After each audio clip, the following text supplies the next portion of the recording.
Hello guys welcome to my blog. तो देखो আমি এখানে পনিরের তরকারি রান্না করছি। তেলের মধ্যে আমি জিরে ফোড়ন দিয়েছি, শুকনো লঙ্কা, কাঁচা লঙ্কা আর তেজপাতা, একটা টমেটো কেটে দিয়েছি। আর এখানে আছে আলু ভাজা আছে, পনিরটা ভাজা আছে। পুরিটা একটু পুড়ে গেছি, আমি মাকে বলিনি, বকা খাবো তাই।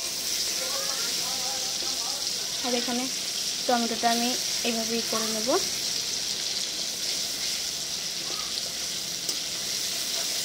তো দেখতেই পাচ্ছি আমি এর মধ্যে জিরে গুঁড়ো দেবো, লঙ্কা গুঁড়ো দেবো, লবণ দেবো, হলুদ দেবো, আদা বাটা দেবো।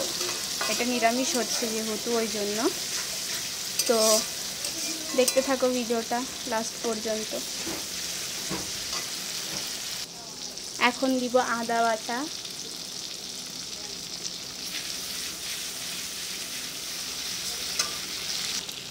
পরিমাণ মতন হলুদ, পরিমাণ মতন লবণ, একটু জিরে গুঁড়ো, সব দিন নাড়াচাড়া করবো।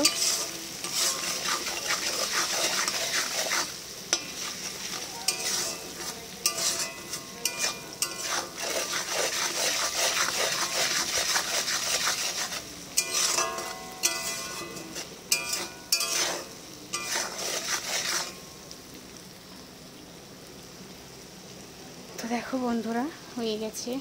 এবার দেবো পনির আর আলুগুলো। আমি আলুগুলো দিয়ে দিয়েছি, এবার এর মধ্যে দেবো পনির, অ্যাড করে দেবো।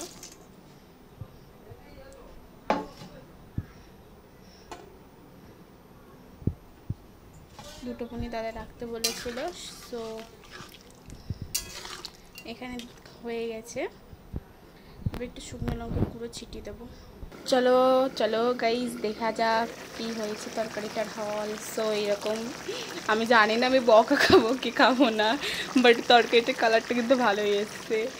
আর একটু ফুটবো, একটু একটা মশলা দেওয়ার আছে।